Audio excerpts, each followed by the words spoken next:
So much of the internet is like, it's just vaguely sexual.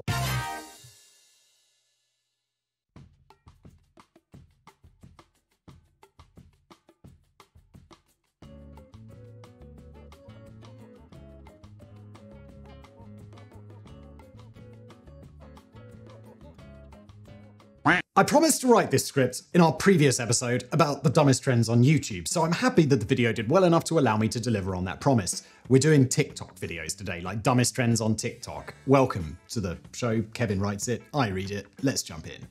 However, I accidentally left Simon with an unanswered question, so I want to quickly address something from that episode. I mentioned that I had toyed around with the idea of selling mystery boxes on the dark web, but I never said what I was going to sell. Oh yeah, this video did really well. It was about like dumbest trends on YouTube and like dark web, which is just they're fake mystery boxes. And Kevin was like, yeah, I want to sell like those and stuff. And he was a butcher or something. Or did Kevin explain this to me later? I don't remember. Let's go.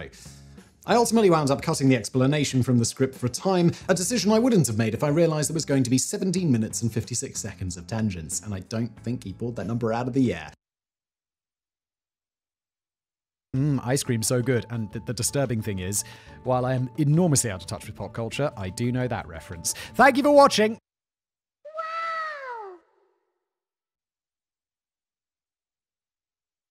My patrons already heard the full story, but since Simon was so vocally perplexed, I'll quickly give you the short version. At the time that I fell down the dark web unboxings rabbit hole, I was still working as a butcher. That meant then Kevin did tell this to me later. That meant I had access to a room that was covered floor to ceiling in fresh blood, had animal parts everywhere, and a saw designed specifically to cut through flesh and bone, which was also covered in blood. Oh, that's terrifying. It would have been really easy for me to put together a nice piece of fiction there to entertain people who are hoping to purchase something spooky from the dark web. I feel like this is probably against like health and safety. You can't just ship like raw, unrefrigerated animal parts to people. No. The full plan was actually fairly elaborate, but I ultimately decided that it was probably going to be more effort than it was worth. But with that question, that you had long since forgotten about, finally answered, absolutely, I didn't realize I asked it.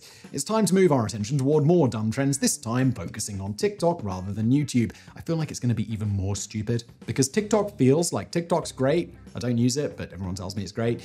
I get the feeling it's even more stupid than YouTube somehow. But look at you, big brain, here on YouTube instead of on TikTok. Giant galaxy brain. Passwords. They're something that we deal with in our everyday lives. They're pretty important for business and work. Sometimes you use the same password for everything. Sometimes you use different passwords for different sites and devices.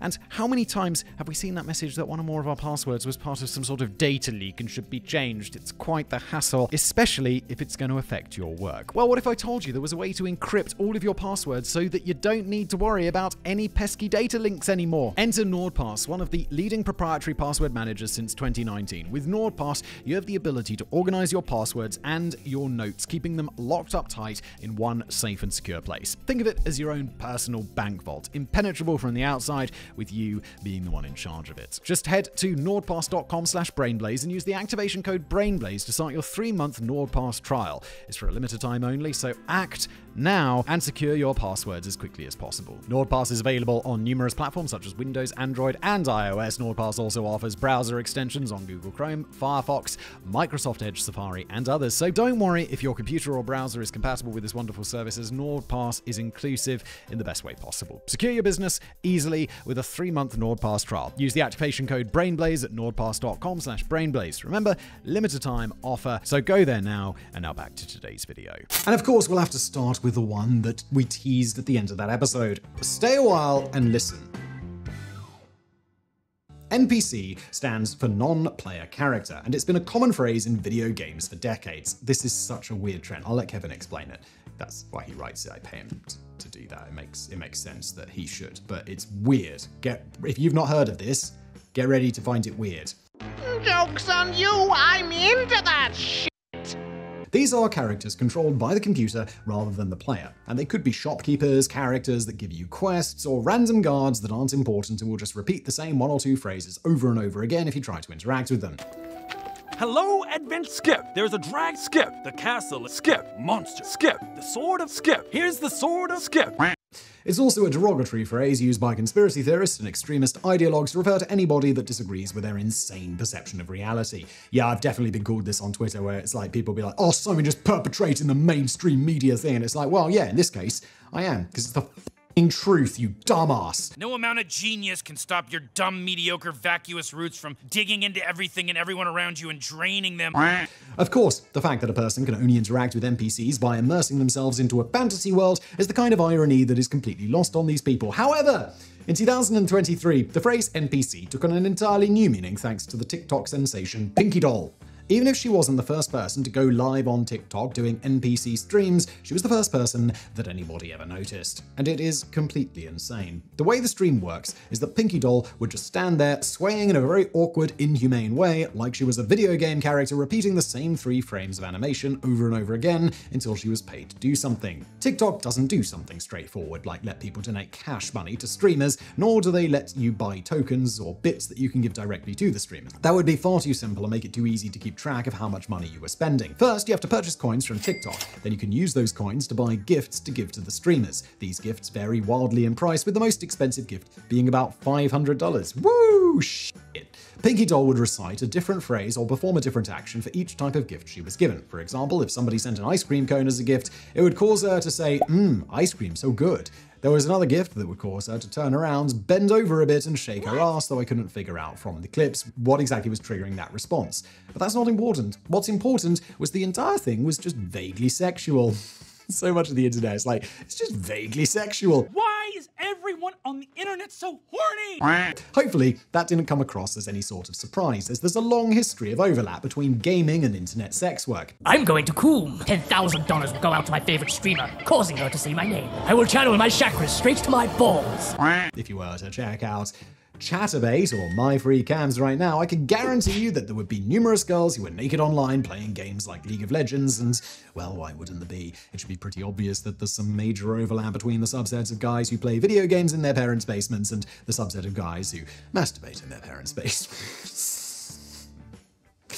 I'm not saying NPC streamers are sex workers by any stretch of the imagination, but they're certainly capitalizing on that association. But that's not the only alleged appeal of these streams. They're also weird. And that's just enough for some people. People would start watching out of curiosity, and then the insane nature of what they were watching would become like a train wreck, and they couldn't look away from it. That is just nasty, and I'm into it. Plus, it gave users control over the streamer's actions. If you wanted them to say something, all you had to do was send the gift that triggered that phrase, and they would say it. And these streams would go on for hours. Someone could stream for 11 hours straight, repeating the same phrases over and over again. It would drive me f***ing insane. No TV and no beer make home or something. Having to do that, at least until I got the payout from TikTok. Yeah, it's gonna be like, it would drive you insane, but then you get paid. Like, I think if I didn't have this successful YouTube career, like, I would probably stream, because it's like, it sounds pretty fun. Maybe I'll be shit at it, but I think it'd be kind of fun. And you do not like doing NPC, but like, I don't know. I feel like that's a vibe. I like that. Because obviously these people were just in it for the money. Pinky Doll claims to have made as much as $7,000 per day. What? From her streams, which even if she streamed for 11 hours straight is a fucking lot. Yeah, even if she streamed for like 60 hours a day, it'd be a lot. Yeah, even if she streamed for like 60 hours a day. 60 hours a day, 60 hours a day, 60 hours a day.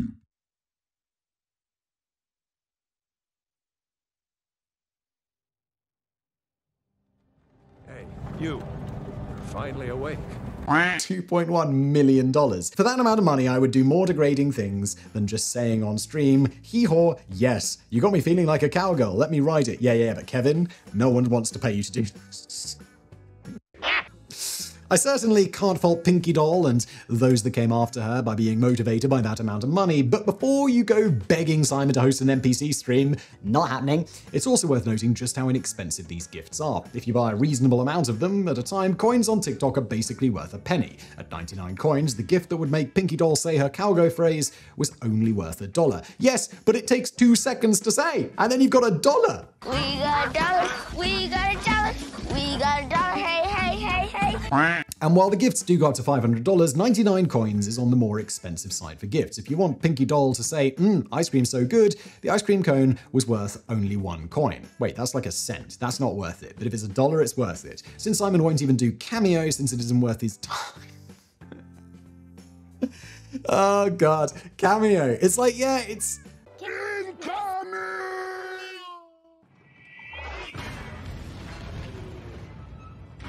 I mean, I just ran the numbers on Cameo and I'm like, no, it doesn't seem to be worth it. Unless you charge some outrageously high amounts and then it's like, I don't know, that feels like, I don't know, I just don't want to do that. I had an idea, right, that someone should do, or if someone wants to do this with me, let me know. Cameo, but for celebrities, that's what Cameo is.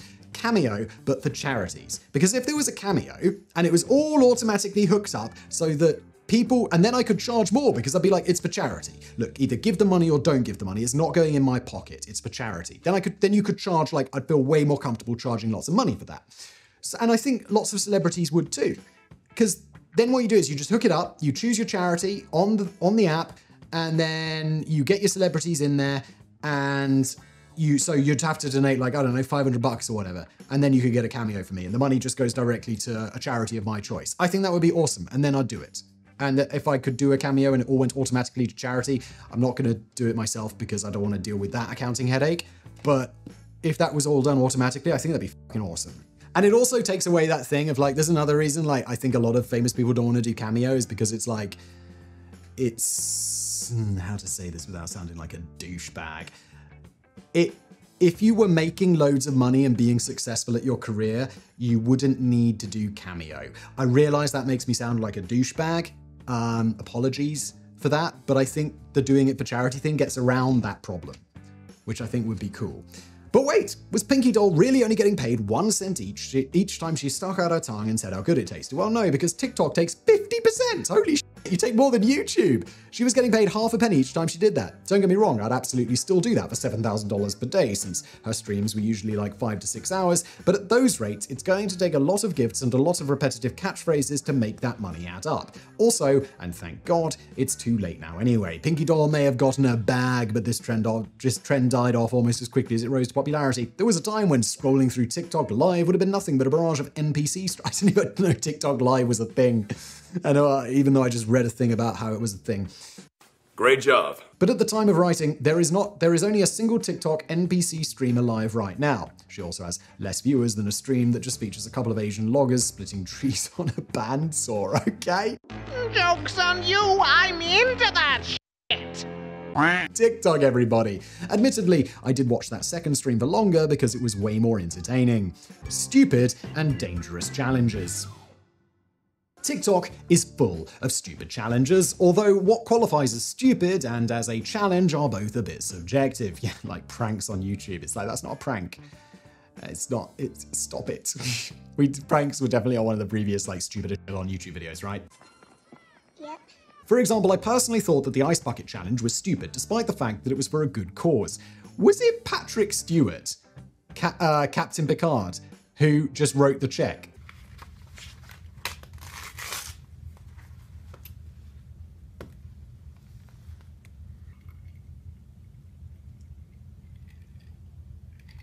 Like, he got Ice Bucket Challenge, and I always remember he just made this video of him just, like, whatever the check was that you had to pay if you didn't do it. It was like $500, and he just, like, writes the check, cuts it out, and he's like, done. That's how I roll. Gangster. Luckily, we don't need to argue about things like that because there are lots of challenges or challenge-adjacent trends on TikTok that are objectively stupid, if not downright dangerous. For example, there was a horrific cooking challenge that took the platform by storm. If you aren't overly concerned with the taste and just looking for some lean protein, chicken breasts are extremely easy to cook. Just toss them in a pan with a little bit of olive oil and that's pretty much it. Are people going to be just like downing raw chicken breasts? Because that's intense. You could certainly make the process more elaborate so the final product tastes better, but this isn't a cooking show, so it's not my job to tell you how. However, TikTok's NyQuil challenge. Oh my God, was this people marinating the chicken in NyQuil? I feel like I've heard of this. Sought to replace that little bit of olive oil with a whole lot of NyQuil, possibly an entire bottle. Users would douse and marinate the chicken breasts in NyQuil before cooking them. The entire point of this was to get high on NyQuil and experience hallucinogenic effects thanks to the dextromethorphan. did I get that right? That it contained. If that sounds a bit familiar, it's because of the popularity of robo-tripping that was in style about 20 years ago. I remember that. I didn't do it, but I remember it becoming a thing. So named because the medication of choice was Robitussin rather than NyQuil. It was cheap and easy way to get high for teens that didn't know where to buy real drugs, but it sounded extremely unpleasant. I never tried this because my grip on reality is so fragile already that I wouldn't dare fuck with hallucinogens, but I had a friend who did. He said that it was far less fun than just smoking weed and that his entire brain felt off for an entire week afterwards. Oh my God, that's one of those ones where you'd be like, it's never going to end, is it? I'm fucked up forever because of drugs. That's always the fear, like when you get too high, you're like, I'm going to feel like this forever. And then you're fine, but it's like, it's a fear. To be fair though, if somebody thought any of this was a good idea, I'm guessing their brain was a little bit off to begin with, because it's not a good idea, it's a terrible idea. Not only is consuming such a massive amount of medication potentially dangerous, but cooking it is as well. As the FDA stated in a press statement concerning the NyQuil Chicken Challenge, boiling medication can make it much more concentrated and change its properties in other ways. Even if you were just cooking the chicken for views with no intention to eat it, the boiling chemicals could get into your lungs and potentially damage them. Fucking hell. These warnings weren't just fear-mongering either, as at least one child died as a result of this challenge. Oh, fucking hell. Really? In fact, many stupid TikTok challenges have resulted in death, but our next one only resulted in arson. The penny challenge seemed to be similar to the Tide Pod challenge in that it was never meant to be real. Tide Pods are soap, and that's not food. So please, stop eating the Tide Pods. As far as I can tell, false rumors of the penny challenge circulated for years as a way to rage bait parents into locking their children out of TikTok. Oh God, they're not going to be eating a penny and then shitting it out and finding the penny, are they? Don't do that. Christ. Or maybe they were just circulated as a joke. Either way, although the rumors predated the videos, there would inevitably be a bunch of stupid children who would try it out for real. Regardless of the origin, the penny challenge sought to turn sticking a fork into an electrical socket into a viral trend. Okay, got that wrong. That's also dumb. Don't do it. And it worked, with these videos getting millions of views. Kids would start, I've realized I've just given people the idea to do a penny challenge where you eat a penny and then you shit it out and have to find it. It was at this moment that he knew. He fucked up. Don't do that! Kids would stick a phone charger partly into an outlet, then slide a penny between the gap between the charging block and the outlet so that it made contact with the charging prongs. The best case scenario was that this would result in sparks, although it could also short out the power to your entire house or even start a fire. Yeah, if you touch the pennies, I got a shock from the mains once. I was plugging something in and it was like there was a dodgy connection or something and somehow my finger touched the bit that goes in and it was painful. That's exactly what happens in Plymouth, Massachusetts, when a kid accidentally set fire to the high school while performing the challenge in the classroom.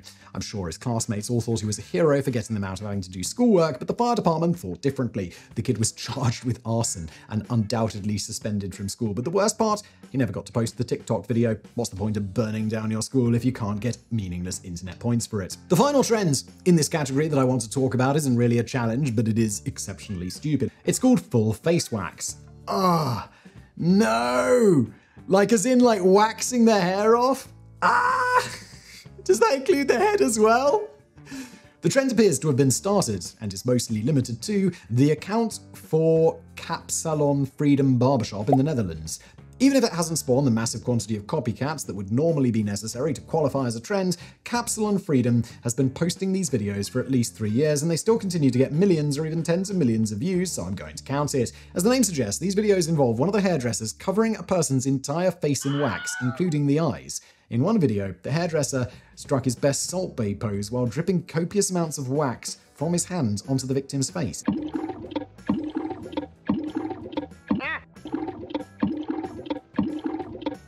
Isn't that gonna hurt? Like, wax is really hot. The wax then hardens before being peeled off in a giant single piece. Dermatologists warn that this is extremely dangerous for your skin and should not be attempted by anyone, ever. I don't know why it's so dangerous, but it does sound dangerous. Danger is my middle name. That said, I can't figure out what the point of the wax treatment is. There are only 2 times that I can think of when hot wax is applied to a person's skin, and since I doubt many people go to their barber for BDSM wax play, I'm left with the obvious assumption that this would be intended as some form of hair removal like a Brazilian wax. Given that assumption, you can only imagine my surprise when I watched the second video in the series. In the first video, a man's entire face was covered in wax. The people in these videos also had wax-covered Q-tips up their noses, because why not? Because f*** them, that's why. In a second video, the wax was pulled off, and it did not come off easily. There was a lot of yanking involved. Nasty, dude. As the wax stuck to the man's face. And of course, I was curious to see if his eyebrows would be ripped off as part of the process. Not only did the eyebrows remain in place, but so did the man's moustache. So what's the point? I wouldn't actually want my hair ripped off with hot wax, but if this wasn't designed to give customers the closest shave ever, what the f was the point of it? Great question, Kevin, which we don't have an answer to because we're moving on. And on that note, we cue the music. Highly inappropriate challenges. Seeing as I'm a filthy degenerate, I'm usually not one to criticize lewd content. However, it's a little bit different on a platform like TikTok where the average age is much younger. There are a lot of kids using the app, and if they see pretty girls getting millions of views posting suggestive content, they're going to imitate that behavior. That sort of behavior isn't restricted to dumbass kids either. It's just human nature. It's the same reason there are so many Mr. Beast clones running around on YouTube. Yeah, there are. And they're all just not as good as Mr. Beast, are they? Because he's the one with all the money. They're billionaires, and they drive Priuses. Why? But it becomes problematic when you have young girls copying things like the Silhouette Challenge. Don't know what that is, let's find out. On the surface, this challenge wasn't particularly outrageous. The video would start with someone wearing loose-fitting clothes like sweats, usually while standing in a hallway. They would then get into a pose, then the video would cut to them wearing either extremely tight clothing or just their underwear. The second video would be made using Snapchat's Vin Rouge filter, which makes the whole screen red as if it was lit by red studio lights. The person would then appear as just a black silhouette. Again, on the surface, there isn't anything wrong with this. While mildly suggestive, this trend started off pretty tame. However, there are two problems with it. The first is that the challenge absolutely exploded with God knows how many people taking part. Because the silhouettes were so dark, it was difficult to tell if they had on underwear or form-fitting clothing. As a result, many of the copycats, including underage girls, wound up performing the second half of this challenge completely naked. This led to the second problem, which was that it was very easy to download the videos and undo the filter. No! That filter needs to be burned in, TikTok. What the f***?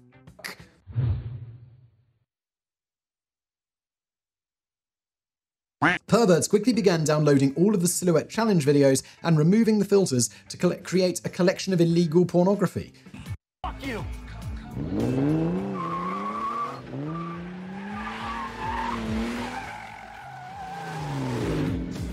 You in the ass. As soon as news broke that these videos could be reversed to show the people participating in full light, TikTok immediately killed off the hashtag and deleted a large amount of videos. Bro, you better do that. In the ones that remain, the lighting is such they are very clearly clothed the entire time. Of course, not all nudity on TikTok is accidental. People taking part... Really? I can't believe that filter's not burned in. That's insane. People taking part in the Silhouette Challenge had no idea their videos could be reverse engineered, but those taking part in the Fupa Challenge were well aware that users could see their naked breasts, and that was the entire point of it. There are a few variations on how this was performed, but the goal of the Fupa Challenge was to show off nudity in a way that would circumvent TikTok's automatic moderation. A popular way to pull this off was the use of mirrors. Picture a door that is partially closed, but open just enough to see that there's a mirror inside the other room. The person would walk from the hallway into the other room, hiding out of view behind the door. They would then flash the mirror from behind the door so that users could see their reflection. As long as the head wasn't visible in the mirror, I guess this somehow tricked the moderation algorithm. What the fuck? Another popular way was to use a second phone. Somebody would be sitting on a couch, talking to the camera, and then next to them would be another cell phone that had a nude picture of themselves on its screen. As far as I can tell, most of the people taking part in this were OnlyFans models who were trying to promote their content. Fortunately, how is TikTok this? I remember once I posted a video with like full nudity in it because I can't remember what we were talking about, but for some reason there was like a photo that we used from some like porn convention or something, and I was like looking around and I'm like, no, this looks good, and then just in the background there's a fully naked person. Don't do that, YouTube get angry. Daddy, chill. Fortunately, there aren't any reports of this trend catching on with TikTok with minors, but TikTok is still a horrible place to do something like this. There are a lot of ways to promote adult content, but getting naked on an app where minors make up such a massive percentage of the users is probably not the best way to do it. No shit. Not only was it a pretty terrible way to advertise, but it was a fantastic way to get banned. Even if the algorithm wouldn't automatically delete these videos, human moderators would. Yeah, and that's one of the things. Like, TikTok, I assume, has got to be like an Instagram and all that shit. It's got to be a very big way to promote an OnlyFans, right? And if you get banned from your primary marketing channel, that's going to be real bad. And you can do like not nudity. You can just do like close to nudity.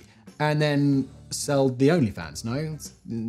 Am I missing something? It doesn't seem that complicated. The Fuba hashtag may well have been the hashtag please ban my account, because that's what happened to everyone who took part in it. Unless all 20 people who saw each video before the accounts got banned signed up for the model's OnlyFans, I'm sure that it would have been more profitable for these people just to have kept promoting their content in other ways. Exactly! I'm still not convinced TikTok is the best place to be doing that anyway, given the user base, but the models I've talked to have said that it's a really effective platform for gaining new subscribers, at least until their TikTok accounts inevitably get banned. Of course, this is all just scratching the surface. Just like bacteria evolve so quickly, they have such a short life cycle, so too do trends in TikTok's 10-second videos quickly evolve. So if you want a sequel to this, there's no shortage of insane trends that we could cover, like the blackout challenge, the nutmeg challenge, dry scooping.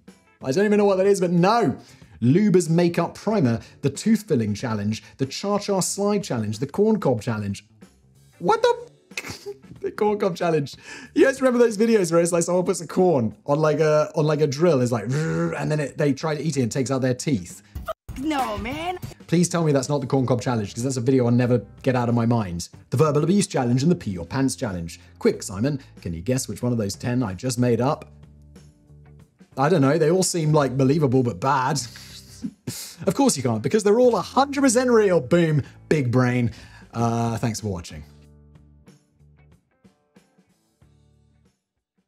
If you were making loads of money and being successful at your career, you wouldn't need to do Cameo.